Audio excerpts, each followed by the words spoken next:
मित्रांनो, government job पाहिजे, permanent job शोधताय तर nuclear power corporation of India limited, जे की भारत सरकारचा उपक्रम आहे, यांच्यातर्फे जॉब अपडेट आलाय। जसं की बघू शकताय आपण यांच्या ऑफिशियल करिअर पेजवर आलो तर फॉर्म भरणं सुद्धा इथे सुरू झालेलं आहे आणि भरपूर साऱ्या पोस्ट आहे, यासाठी हायरिंग होते। खासियतीची अशी आहे, तुमचं फक्त डिप्लोमा झालेला आहे, ग्रॅज्युएशन झालंय किंवा ITI झालंय तर तुमच्यासाठी या जागा असणार आहे। फ्रेशर्स वॅकन्सी आहे वेगवेगळ्या पोस्टसाठी, त्यामुळे व्हिडिओ पूर्ण बघा। जसं की तुम्ही ते बघू शकता, ही यांची ऑफिशियल PDF आहे आणि यामध्ये सगळी माहिती दिलेली आहे। 12 मार्च पासून अप्लाय करणं सुरू झालंय ते 1 एप्रिल पर्यंत आपण अप्लाय करू शकतोय। मग कुठल्या कुठल्या पोस्ट आहे, त्यासाठी एज्युकेशन क्वालिफिकेशन काय पाहिजे आणि अजून हा व्हिडिओ बनवायची खासियत अशी आहे, जसं की तुम्ही ते बघू शकताय भरपूर सारे अलाउन्सेस मिळतात जर का तुम्ही ते जॉईन होताय। तर इथे बघा तुम्हाला 54,000 रुपये ते सॅलरी मिळतेच आहे, सोबत तुम्हाला परिवहन भत्ता म्हणजे ट्रॅव्हल अलाउन्स झालं, जे पण भत्ता आहे ते मिळणार आहे, साइट लोकेशन भत्ता, त्यानंतर तुम्हाला इथे अलाउन्सेस, त्याच्यानंतर जेव्हा तुम्ही काम करताय तर PF ESI, भरपूर सारे टीव्ही शुल्क, घरात टीव्ही वापरताय त्याचं शुल्क, मोबाईल वापरताय त्याचं बिल भरायचं शुल्क, तुम्ही पेपर वाचताय त्याचं शुल्क, म्हणजे असे भरपूर सारे अलाउन्सेस तुम्हाला मिळतात। त्याही पेक्षा महत्त्वाचं म्हणजे तुम्ही काम करताना तर तुम्हाला अलाउन्सेस मिळणारच आहे, सोबत तुम्ही सेवा निवृत्त झाला तर भविष्य निधी, ग्रॅज्युएटी, त्यानंतर सेवानिवृत्तीनंतर तुम्हाला काही मेडिकल काही समस्या आल्या त्यामध्ये तुम्हाला जायचं आहे तर त्याचा सुद्धा निधी मिळतोय। त्यामुळे भरपूर सारे अलाउन्सेस, जबरदस्त जॉब असणार आहे। जर का तुम्ही हा जॉब लागताय, तुम्ही सिलेक्ट होताय तर असं म्हणतात ना, हा जॉब सोनं करणारा जॉब आहे, तर तुमच्या आयुष्याचं सोनं होऊ शकतं, एवढा जबरदस्त जॉब, एवढा जबरदस्त वॅकन्सी आहे। त्यामुळे म्हटलं हा व्हिडिओ नक्की बनवला पाहिजे, डिटेलमध्ये समजून घ्या। त्याआधी चॅनलवर नवीन आला असाल, आयकॉनिक मराठी चॅनल सबस्क्राईब केलं नसेल तर करून ठेवा। चला तर बघूया डिटेलमध्ये।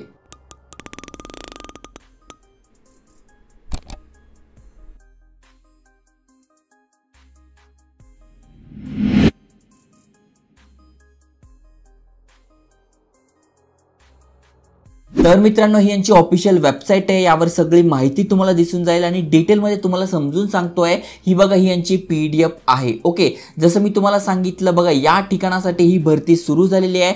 टेन्शन घेऊ नका, भरपूर सारे अलाउन्सेस तुम्हाला मिळतात, त्यामुळे तुम्हाला टेन्शन घ्यायची गरज नाहीये। ओके, आता फॉर्म भरणं जरी सुरू झालं असेल तरी तुम्हाला आधी ठरवून घ्यायचं आहे की मी कुठे अप्लाय करू, कारण की बघा ही वैज्ञानिक सहाय्यक जी पोस्ट आहे यासाठी तुमचं डिप्लोमा झालेला आहे, ग्रॅज्युएशन झालंय, अप्लाय करू शकताय।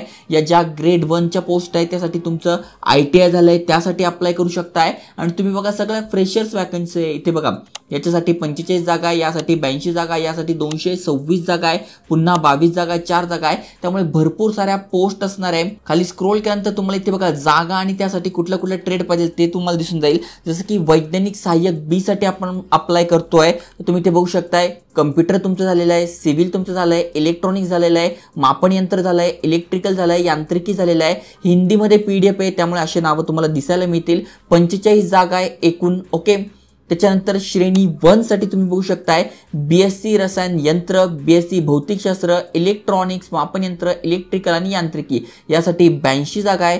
त्यानंतर पुन्हा खाली स्क्रोल तुम्ही केलं तर बघू शकताय श्रेणी 2 साठी पुन्हा भरपूर साऱ्या पोस्ट असणार आहे। मग तुमचं शिक्षण काय झालंय त्यानुसार आपण अप्लाय करू शकतोय।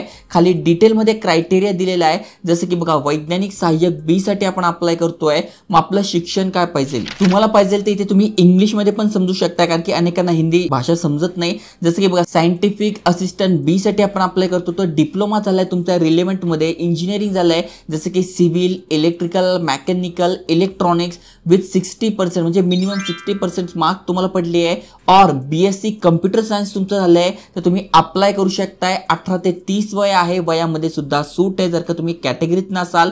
त्याच्यानंतर दुसरी जी पोस्ट आहे सायंटिफिक असिस्टंट, ही डिप्लोमा ट्रेनिंग सारखी असते, मग तुमचा फक्त डिप्लोमा झालेला आहे, इलेक्ट्रिकल, मेकॅनिकल, इन्स्ट्रुमेंटेशन, इलेक्ट्रॉनिक्स और BSc फिजिक्स किंवा केमिस्ट्री झाले, ॲटलिस्ट 60% मार्क पडले आहे, तुम्ही या दुसऱ्या पोस्टसाठी अप्लाय करू शकताय। आणि स्टायपेंडरी ट्रेनिंग ही जी तिसरी पोस्ट आहे, यामध्ये फक्त तुमचं 10वी झालेलं आहे आणि ITI सर्टिफिकेट तुमच्याकडे, म्हणजे 10वीमध्ये सायन्स अँड मॅथ्स तर प्रत्येकालाच असतं, सोबत तुमचं ITI झालेलं आहे तर तुम्ही इथे अप्लाय करू शकताय तिसऱ्या पोस्टसाठी। आणि चौथ्या पोस्टसाठी तुमचं बॅचलर डिग्री झाली आहे, कुठलीही बॅचलर डिग्री तुमच्याकडे 50% तुम्हाला पडलेली आहे किंवा त्यापेक्षा जास्त असेल, तुम्ही अप्लाय करू शकताय. नर्सची एक पोस्ट आहे ज्यामध्ये फक्त 12वी आणि नर्सिंगचा डिप्लोमा झालेला आहे, अप्लाय करू शकताय. आणि टेक्निशियन सी यासाठी तुमचं 12वी झालेलं आहे, रेडिओग्राफी झालेला आहे, तर तुम्ही ते अप्लाय करू शकणार आहात. तर डिटेलमध्ये तुम्हाला क्रायटेरिया समजून सांगितलं आहे. त्यानंतर सिलेक्शन प्रोसेस समजून घ्या. तर पहिल्यासाठी तुमची काय होणार आहे, ऑनलाईन एक्झाम आणि पर्सनल इंटरव्ह्यू होणार आहे.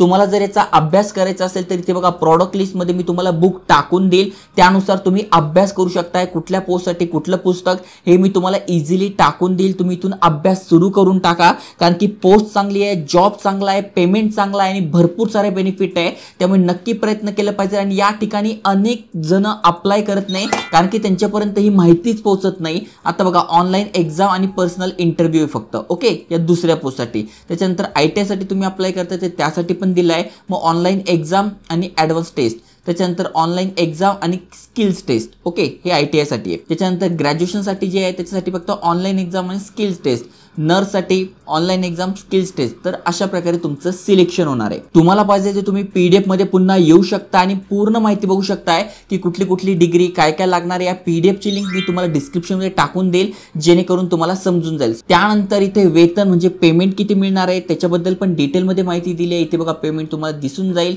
कोणासाठी किती आहे. आणि खाली स्क्रोल केल्यानंतर सुरुवातीला काय असतं, आपली ट्रेनिंग पिरियड असतो. मग ट्रेनिंग पिरियडमध्ये जर का तुमचा डिप्लोमा झालाय तर 24,000 आणि तुमचा ITI झाले तर 20,000. आणि जेव्हा आपण परमनंट होतो तेव्हा 54,000 आणि 33,000 असे मिळतात. पण त्यातल्या त्यात भरपूर सारे अलाउन्सेस जे की मी तुम्हाला वाचून दाखवले व्हिडिओच्या सुरुवातीलाच, हे सगळे मिळतात. म्हणजे राहायचा खर्च, फिरायचा खर्च, जायचा खर्च, यायचा खर्च, त्याच्यानंतर पेपर वाचताय, मोबाईल, तुमचे मुलं शिकताय त्या शिकण्याचा खर्च, असे भरपूर सारे अलाउन्सेस तुम्हाला मिळतात. त्यामुळे तुम्हाला बाकी काहीच खर्च होत नाही. तुमची जी सॅलरी आहे ती तुम्ही चांगल्या प्रकारे सेव्ह करू शकणार आहात, ओके, जी की एक चांगली गोष्ट आहे. प्रशिक्षणमध्ये किती मिळतात ते सांगितलंय. प्लस तुम्हाला पुस्तक भत्ता म्हणजे जे पण पुस्तकं आहे त्याचे वाचण्याचे सुद्धा 3,000 रुपये मिळतात.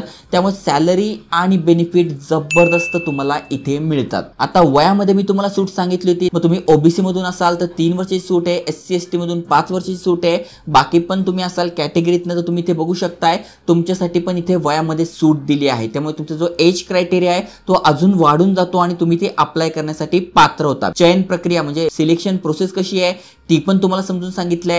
त्यानंतर ऑनलाईन एक्झाम कशी होणार आहे ती पण तुम्ही बघू शकताय. जी की ऑनलाईन एक्झाम असणार आहे त्याच्यामध्ये 50 प्रश्न असणार आहे, म्हणजे जसं की MCQ असतात त्या टाईप. 90 मिनिटं तुम्हाला मिळणार आहे. आता याविषयी कसा अभ्यास करायचा तर याचं पण बुक मी तुम्हाला टाकून देईल, तुम्ही ते चेक करू शकताय आणि इझिली तुम्ही ऑनलाईन हे बाय करून अभ्यास सुरू करू शकताय, ओके. त्याच्यानंतर व्यक्तिगत साक्षात्कार म्हणजे तुमचा जो इंटरव्ह्यू असणार आहे तो कसा असणार आहे त्याच्या रिलेटेड पण माहिती आहे, त्याचे पण बुक मी ते टाकून देईल. त्याच्यानंतर कशी एक्झाम होणार आहे, काय होणार आहे, सगळी माहिती तुम्हाला इथे मिळणार आहे. त्यामुळे जे इलिजिबल आहे नक्की त्यांनी अप्लाय करा. आता अप्लाय कसं करायचं तर यांची ऑफिशियल वेबसाईट आहे. पहिल्यांदा आला असाल तर तुम्हाला इथे नवीन पंजीकरण म्हणजे रजिस्ट्रेशन करून घ्यायचं आहे. ऑलरेडी अकाउंट आहे तर ID पासवर्ड कॅप्चा टाकून लॉग इन करा. नसेल तर तुम्हाला काय करावं लागणार आहे, पूर्ण इथे अकाउंट क्रिएट करावं लागणार आहे, ओके. मग तुमची पोस्ट कुठली आहे, कुठल्या पोस्टला अप्लाय करताय, जसं की आता समजा माझं डिप्लोमा झाले तर मी डिप्लोमासाठी करेल, ग्रॅज्युएशन झालंय किंवा नर्स झालंय तर नर्ससाठी करणार, ओके. त्याच्यानंतर क्षेत्र कुठलं आहे ते सिलेक्ट करून घ्यायचं. आता नर्सिंगसाठी केलं त्यामुळे नर्सिंग दाखवत आहे. त्याच्यानंतर कॅटेगरी कुठली आहे ते मी सिलेक्ट केली, ओके. त्याच्यानंतर PWBD आहात का, यस नो जे पण असेल ते टाकून घ्यायचं. हा पूर्ण फॉर्म भरून रजिस्ट्रेशन करून घ्यायचं आहे. अशा प्रकारे तुम्ही ते अप्लाय करू शकता. त्यामुळे जे पण तुमचे मित्र आहे ज्यांचा डिप्लोमा झालेला आहे, BSc झालेला आहे, ITI झालं आहे, नक्की शेअर करा. चांगली वॅकन्सी आहे आणि अशाच अपडेटसाठी चॅनल सबस्क्राईब करून ठेवा. जय हिंद, जय महाराष्ट्र.